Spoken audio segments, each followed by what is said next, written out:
Hi guys! Welcome to my mini vlog.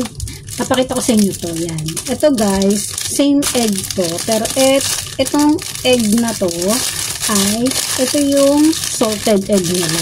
Nakabalot sa mud yan. Sa puti. Yan. Tapos ito naman, nakabalot sa nis. Ang panghikaya nito guys. Yan. Ang panghikaya. Ayan. Papakita ko sa inyo ang loob.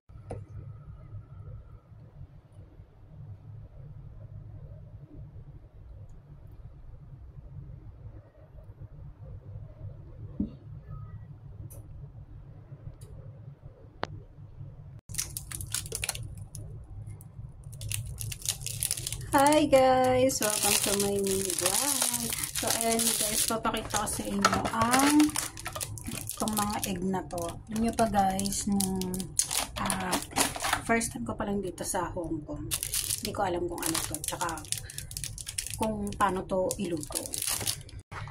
So ito na ang century egg guys. Ayan.